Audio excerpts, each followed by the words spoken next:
ঈদের আগের দিন প্রস্তুতি চলছে নাস্তা বানানোর। বাটালি গুড় দিয়ে ক্ষীর পায়েস রান্না করব। তার জন্য দিয়ে দিলাম গরম পানিতে, চুলাতে বসিয়ে দিলাম বাটালি গুড়টা মেল্ট হওয়ার জন্য। এদিক দিয়ে হলো ডিম পান্তুয়া বানাবো, আর আমি এখানে ব্যাটার রেডি করতেছি। আমি সবসময় হ্যাভি ক্রিম দিয়ে বানাই, আজকে আমার কাছে হ্যাভি ক্রিমটা শেষ হয়ে গেছে, তাই ফুল ক্রিম মিল্ক দিয়ে বানাচ্ছি।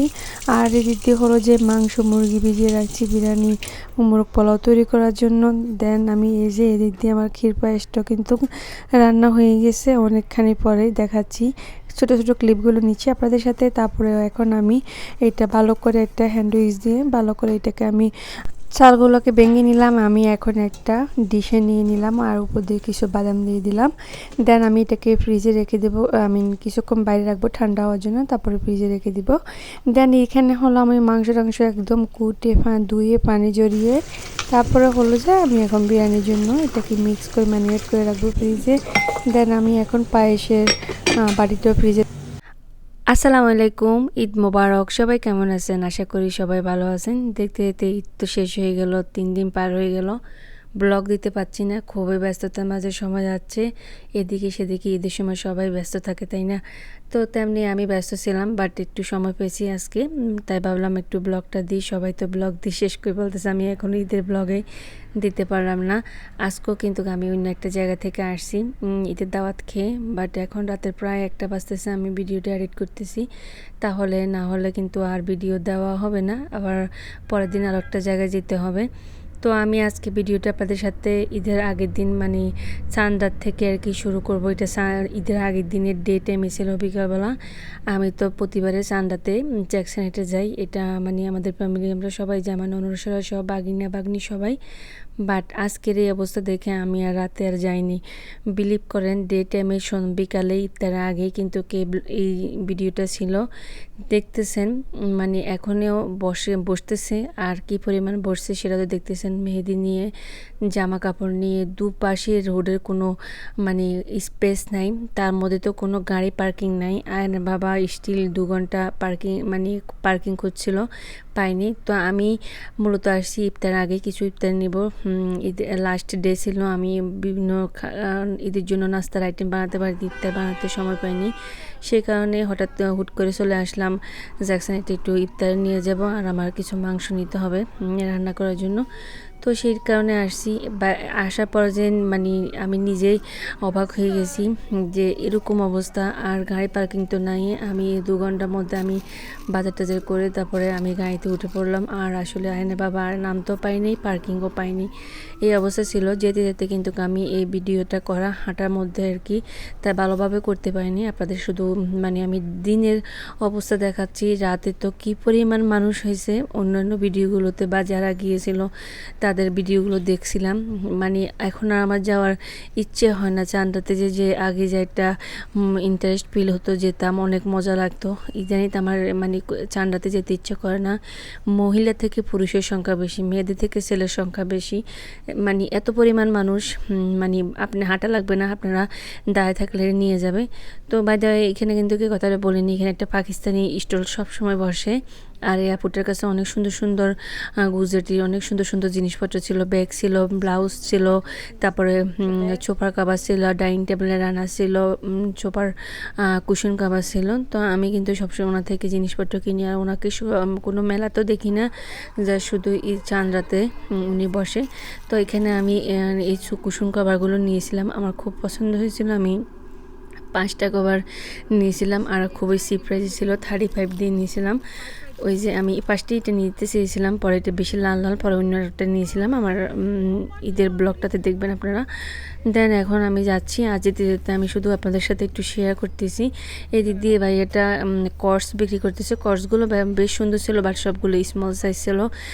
$20 করে বিক্রি করতেছে, আর সমানে দুমসে মানুষই নিচ্ছে। মানে কি যে পরিমাণ মানুষজন, আপনাদের সাথে শুধু ডে টাইমেরটা আমি শেয়ার করছি, চাঁদাটা তো আমি যাইনি, সেটার জন্য শেয়ার করতে পারিনি। দেখে ভালো লাগছে। দিনেরটাই শেয়ার করলাম, রাতেরটা তো আমি যে আমার ইচ্ছা হয় না এখন আর যেতে, শুধু ওই যে বললাম না একমাত্র। আর মেহেদির জন্য যদি যান, মেহেদি নাইটে মেহেদি হাতে দিবেন, মানে এক একটা মেয়ের কাছে প্রায় 15 থেকে 20 জন, আর এক একটা হাতটা হেরা কিন্তু খেদের অনলাইনের যে পিকচারগুলো আছে এগুলো দেখিয়ে দেয় এভাবে ডিজাইন করতে হবে। তার মানে মিনিমাম এক একটা হাত সাজাইতে 15 থেকে 20 মিনিট, এরকম করে 10 জন থাকলে কত ঘন্টা লাগে। মানে লাস্ট টাইম আমার ভাগ্নি হাত সাজাতে গেছে, আমরা রাতে 3টা পর্যন্ত ছিলাম জ্যাকসনাইটে, আমি 1টা পর্যন্ত ছিলাম জ্যাকসনাইটে। চিন্তা করেন, তারপরে সে হাত সাজাতে পারেনি। 2টা 3টা তো নাথিং, 4 রাতে জ্যাকসনাইটের অবস্থা। তো এখন আমি যেতে যেতে কিন্তু আমি এই সম্পূর্ণ ভিডিওটা করতেছি, আপনাদের সাথে শেয়ার করলাম। বাট আমি এটা ঈদের আগের দিনে দেওয়ার কথা ছিল, সময়ের কারণে এক হাতে সবগুলো কাজে করতে হয়, রান্নাবান্না, বাসা গুছগাছ করা, ক্লিনিং করা, সব কিছু। আর ছোটো একটা বেবি আছে, তাকে নিয়ে একটু সময়। আর আয়ান হঠাৎ করে সিক হয়ে গেল, তার এই সিকনেসের কারণে মানে আরও একটু ফেরাতে পড়ে গেলাম। তাই আমি হুটার টুকটাকে একটু ভিডিও করছি আপনাদের সাথে শেয়ার করার জন্য। তো আমি এখন যাচ্ছি মান্নানের দিকে, আর এখান থেকে আমি ইফতারিটা নিয়ে নিলাম। ইফতারি থেকে আমি জানি এখানে হাঁটার কোনো পরিস্থিতি থাকবে না, মানে ইফতারের টাইমটাতে দোকান বিজি হয়ে যাবে। তো এখন আমি যাচ্ছি মান্নানের দিকে, আর হঠাৎ করে রাস্তার উপরে আমার ফ্রেন্ডের সাথে দেখা, তো তার সাথে কিছুক্ষণ কথা বললাম। এখন আমি হাঁটতে হাঁটতে যাচ্ছি আর রোড সাইডে দেখাচ্ছি। আপনাদের কাছে কী মনে হয়? আমার তো মনে হচ্ছে এটা বাংলাদেশও মনে হয় না এরকম মানে মানুষজন আছে, আমার কাছে এরকম মনে হচ্ছে। তো মানুষের জন্য এই যে দেখতেছেন দিনের বেলায় হাঁটা যায় না, মানে এই সাইড থেকে মানুষ যায়, ওই সাইড থেকে মানুষ আসতেছে, এরকম হাঁটার মতো স্পেস নাই।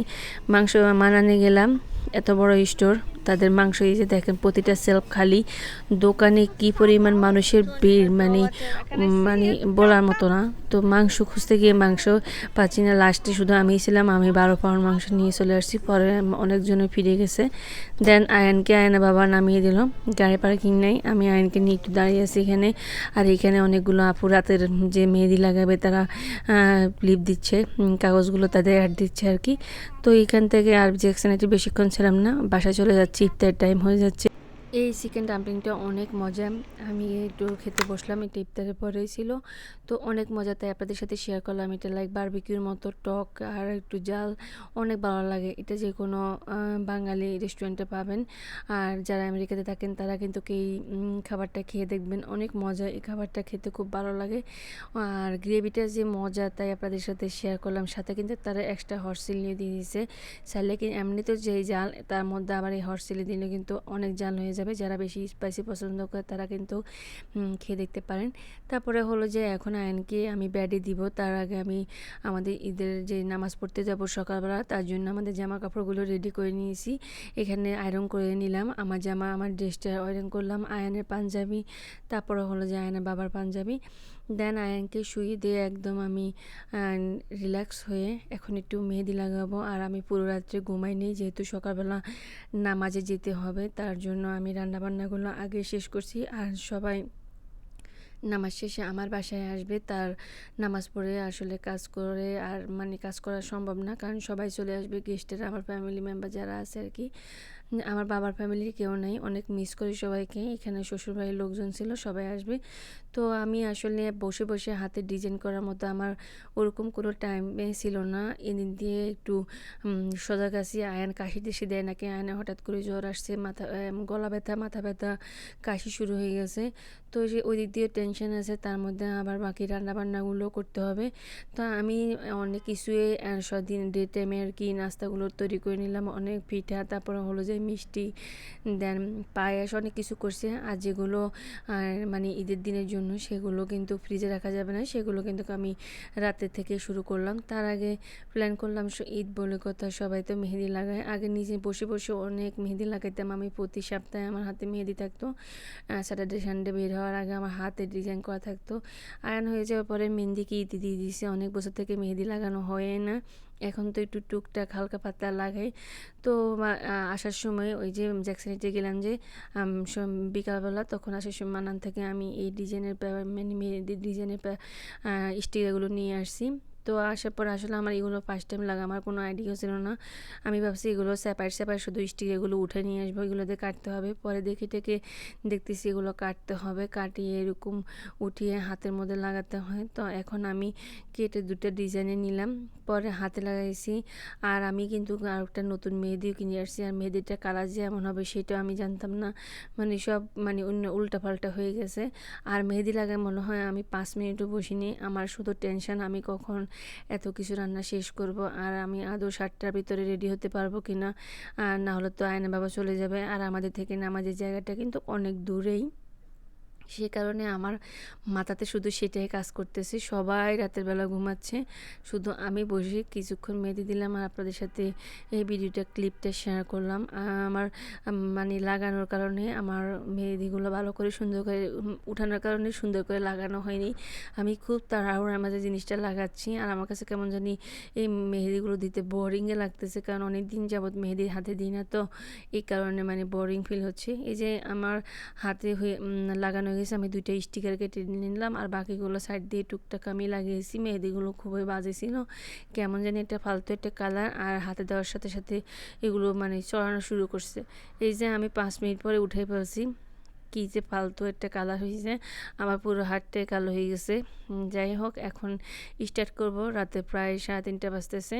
এখন আমি মাংসটা প্রসেসিং করে রাখছি সকালেই, এটা প্রায় 5 থেকে 6 আওয়ার মতো এটা ম্যারিনেট করা ফ্রিজে রেখে দিয়েছি। আমি এখন মাংসটা বসিয়ে দিব, এটা রান্না করে তারপরে যে আমি বিরিয়ানি বানাবো আর কি। তো যারা বিরিয়ানি খাবে, আমি আসলে অন্য কোনো আইটেম করিনি, যেহেতু নাস্তার আইটেম অনেক কিছু করছি, তাই বিরিয়ানি আইটেমটা করলাম। দেন আর চিকেন পোলাও মানে এটা রেখেছি, কারণ অনেকেই বাচ্চারা স্পাইসি পছন্দ করে না, তাদের জন্য চিকেন পোলাওটা আর কি। তো আমি বাদাম দিতে ভুলে গিয়েছিলাম মাংস ম্যারিনেট করার সময়, তখন কিন্তু অনেকটা আমার হাতে কাজ ছিল। পরে আমি এখন বাদামকে ম্যাশ করতেছি, আর আমি ব্লান্ডার চালালে সবাই ঘুম থেকে উঠে যাবে, বকাবকি করবে। তো আমি কী করছি, আমার বাটনাতে বেটে বাদামটা দিয়ে দিচ্ছি। দেখেন রাতের 4টার দিকে এখন আমি কিসে কষ্ট করতেছি, এদিক দিয়ে লুডুস রান্না করতেছি, তারপরে মাংসটাও হয়ে আসতেছে। বিরিয়ানি মাংসটা পাশে হলো হালিমের মাংসটা আমি দিনের বেলায় কিন্তু প্রসেস করে নিয়েছি, আমি এখন আবার বসিয়ে দিলাম, যা শুধু হালিমটা দিয়ে নিব। এই যে হালিম রান্না শেষ। আমি এর মধ্যে কিন্তু অনেক কিছু রান্না করছি, সেগুলো কিন্তু আর দেখাতেও পারিনি, ক্লিপ নিতেও পারিনি। এই যে আমার শর্ট টেবিলটা আমি মসজিদে যাওয়ার আগ দিয়ে যা কিছু দিয়ে ডেকোরেশন করে গেছি, সেটা হলো আমি এখানে সেমাইয়ের জর্দা বানিয়েছি, তারপরে হলো যা হালিম, এই পাতিলগুলো আমি দেশ থেকে নিয়ে আসছি। হালিমের ডেকজি বানালাম আমি, এখানে হলো যে লুডুস রান্না করলাম, তারপরে হলো যে এখানে কুনাফা বানালাম, তারপর নবাবী সেমাই দুইটাই বানালাম। দেন আমি পায়েসটা ফ্রিজ থেকে বের করতে পারিনি তাড়াহুড়ার মাঝে, তারপর হলো মিষ্টিটাও বের করে নিয়ে ডিম পান্তু বানিয়েছি, সেটাও না, তাড়াহুড়া করে রেডি হয়ে গোসল করলাম। পাশে গোসল করে তারপরে আয়ান তো দেখেন, আয়ানের মুড, তার গলা ব্যথা, বেচারাও সিক ছিল, তারপরে আমি মসজিদে নিয়ে গেছিলাম। আর আগের দিন যে সুন্দর ওয়েদার ছিল, ঈদের দিন অনেকটা ঠান্ডা ছিল, মানে বৃষ্টি মেঘলা ছিল, বাট বৃষ্টি হয়নি, আল্লাহর রহমত। আর আমি কি যে তাড়াহুড়া করে রেডি হয়েছি, আমার চোখে কি চোখ ভরা ঘুম, আমার মানে খুব কষ্ট হচ্ছে। তারপর আমি নামাজ পড়ার জন্যেই খুব সারা রাত্রে ঘুমাইনি, রান্নাবান্না শেষ করলাম, যেন পরের দিন আমার কোনো কষ্ট না হয়, আর গেস্টরা আসলে যেন বাসাতে কোনো রান্নাবান্নার স্মেল না থাকে। কথা বলতে বলতে চলে আসলাম এই বড় ঈদের জামাতে, ঈদের মাঠে, প্রসপেক্ট পার্কে। আর আমার ফ্যামিলি সবাই আসছে, আমার ছোটো বড় ননস এখনও পৌঁছায়নি, ওয়েট করতেছি, আমার বাগনি ছিল। তারপরে হলো যে আমরা বসলাম, আর যাকে আমরা পাশে ভাবলাম আমি নামাজ পাবো নাকি, যেহেতু আমাদের থেকে প্রায় মানে 35 থেকে 40 মিনিটের ড্রাইভ, আর সকালবেলা ছিল, অনেক ট্রাফিক ছিল। যাক আমরা আসার পরে প্রায় 10 থেকে 15 মিনিট পরে নামাজটা শুরু হলো আর কি। তার মধ্যে এই যে আমার বড় ননদ চলে আসছে, তার ফ্যামিলি কিনে আমরা 3 ফ্যামিলি একসাথে গিয়েছিলাম এখানে, খুবই মজা লাগছে। আর এই ঈদের নামাজে মাঠে যাওয়া মানে কত যে শান্তি, খুব ভালো লাগে। 30 দিন রোজা রেখে যখন এই জামাতে যাই, নামাজ পড়তে যাই, ফিলিংসটা অন্য রকমের কাজ করে। আমাদের দেশে যদি এখন এটা চালু হয়নি, হয়েছে অনেকে এখনও যায় না, বাট বিদেশে কিন্তু প্রতিটা দেশে রাষ্ট্রে কিন্তু এই ঈদের নামাজ মহিলারা পড়তে যায়। মহিলাদের জন্য আলাদা জায়গা, পুরুষদের জন্য আলাদা জায়গা রাখে। ততক্ষণে আমরা একটু বিড়ি করলাম, পিকচার নিলাম, ফ্যামিলির সবাই মিলে সবাই সবার মতো করে করতেছে। নামাজ শেষ হয়নি, এই যে এখন নামাজ শেষ হয়েছে, এর মাঝে এখন বসে সবাই ভিডিও করতেছে, পিকচার নিচ্ছে, আর হুজুরে খুতবা দিচ্ছে, সবাই শুনতেছে। তারপর বড় মোনাজাত হবে। এখন মোনাজাতটা হয়ে গেছে, আর আয়ানের নতুনভাবে আয়ানকে নিয়ে গেল ঈদের মাঠে। সব বাচ্চাদেরকে গিফট দেয়, টয় দেয়, তারপরে গুড়ি ব্যাগ দেয়। এই যে আয়ান ক্যান্ডি নিয়ে আসছে, এক ব্যাগ ক্যান্ডি, ভিতরে ছিল ছোটো ছোটো টয়। অনেক আগে তো বড় বড় টয়গুলো দিত, আর অনেক ঠান্ডা, আমি বলতেছি মাথাতে হুডিটা দেওয়ার জন্য। এখন আমরা সবাই দাঁড়িয়ে আছি, সবাই চলে যাচ্ছে, আর আমরা দাঁড়িয়ে আছি। আমাদের ফ্যামিলি মেম্বারে যেসব ছেলেরা ছিল, ছেলেরা যেন আসে আমাদেরকে, মানে আমাদের সাথে একসাথে মিট আপ করে। আর ফ্যামিলি এখানে সবাই আত্মীয় স্বজন বিভিন্ন জায়গা থেকে, দূর দূরান্ত থেকে নামাজ পড়তে আসে, সবার সাথে সবার দেখা, ঈদের দিন সবাই কোলাকুলি ভালোবাসা একটা দেখে। তো এখন আমরা একটা ফ্যামিলি পিকচার নিব সবার সাথে। এখন আস্তে আস্তে এক এক করে দেখা হচ্ছে। আর এখানে আয়নের বাবা পার্কিং করার জন্য আমাকে নামিয়ে দেওয়ার কারণে আয়নের বাবার সাথে নামাজ পড়তে যেতে পারেনি, আমার সাথেই ছিল। আর আয়নের বাবাদের নামাজের জায়গা থেকে আমাদের নামাজের অনেক ডিস্টেন্স ছিল, তাই আর আমি দিনে আমার সাথে আয়ন নামাজ পড়ছে। এই যে আমাদের ফ্যামিলির ফুল ফ্যামিলি টিম, সবগুলো বাচ্চারা, মাশাআল্লাহ সবগুলো বাচ্চাদেরকে দেখতে খুবই সুন্দর লাগতেছে। আর এরা ছিল আমার ফুল ফ্যামিলির সবাই। তো বাচ্চাদেরকে দাঁড়িয়ে একটু পিকচার নিলাম, বাচ্চাদেরকে দেখতে খুব ভালো লাগতেছে। চলে যাচ্ছি। আমার আজকে ভিডিওটি কেমন লাগলো অবশ্যই কমেন্ট করে জানাবেন। যদি ভালো লাগে প্লিজ আমার পেজটি ফলো করবেন। আর ঈদের দিনে যারা আমাদের বাসায় আসছে, সব ভিডিও নেক্সট ভিডিওতে দিবা।